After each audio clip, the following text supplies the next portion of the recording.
Naam, shukrani sana kwa kuendelea kuwa nasi, na sasa ni habari za biashara na uchumi. Baraza la madiwani halmashauri ya mji wa Bariadi limewataka watendaji na wataalamu waliopewa dhamana kusimamia ukusanyaji wa mapato kuangalia uwezekano wa kubuni vyanzo vipya sambamba na kudhibiti mianya yote ya upotevu wa mapato ili kuongeza upatikanaji wa fedha za ndani kwa ajili ya kutekeleza miradi ya kimkakati inayolenga kuharakisha maendeleo ya wananchi kwenye wilaya hiyo. Tupate taarifa zaidi.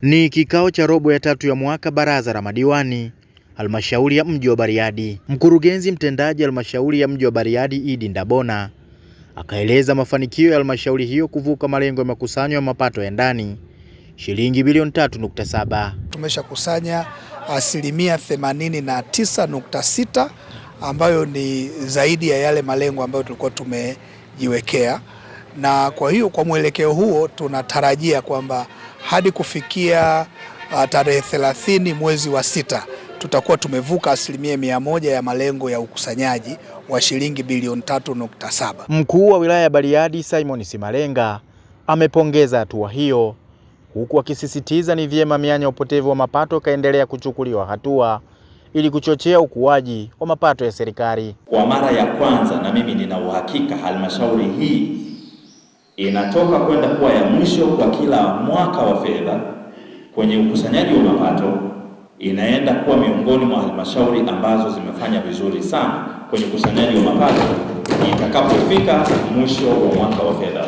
Hata hivyo, kutokana na umuhimu wa fedha za mapato ya ndani hasa katika utekelezaji wa miradi ya maendeleo na utoaji wa huduma za jamii, madiwani wakasisitiza wataalamu kubuni vyanzo vipya vya mapato. Nguvu kubwa tuiweke kwa hawa watu wa matrekta, wa matipa, hawa watu wanaofyatua tofali, wanatumia madini ujenzi, mchanga kwa kiasi kikubwa.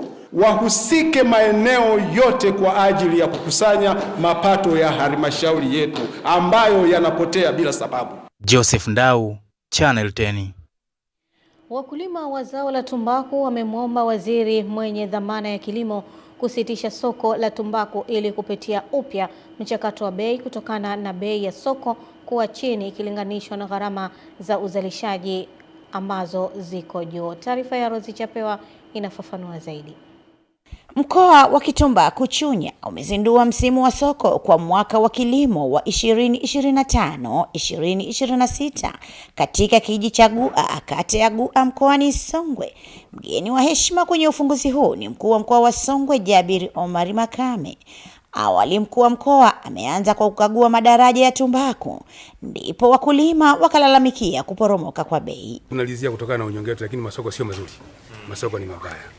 Sababu ukitaka uziangalia tumbaku hizi kwa msimu jana watu tulifaidika sana, ilikuwa ni dola 3 hizi hapa, zote ilikuwa dola 3. Mimi jana nimeuza tumbaku. Mimi naweza kusema kwamba nimefurahi, lakini kwa walisia sijafurahi.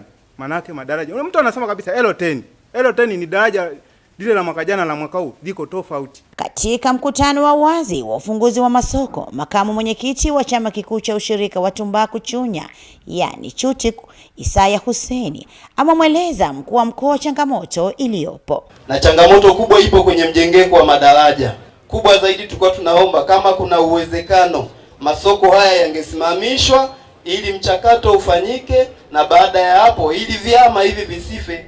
Lakini mheshimiwa mgeni rasmi, kama bei hizi zitaendelea, ni kuahidi vyama hivi vinaenda kupotea vyote. Kutokana na malalamiko haya ya wakulima, mkuu wa mkoa wa Songwe akatoa maelekezo haya. Kila mmoja atimize wajibu wake, kwa sababu kitendo cha kuchelewa manake kunatokana labda baadhi ya watu wanaohusika kutotimiza wajibu wao. Kutoka hapa katika kijiji cha Gua, kata ya Gua, halmashauri ya wilaya ya Songwe, mkoani Songwe, mimi ni Rozi Chapewa wa Channel. Asante sana Rozi Chapewa, na ndio mwisho wa habari za biashara na uchumi. Esther Mtebe atakuwa hapa kwa ajili ya habari za michezo na burudani.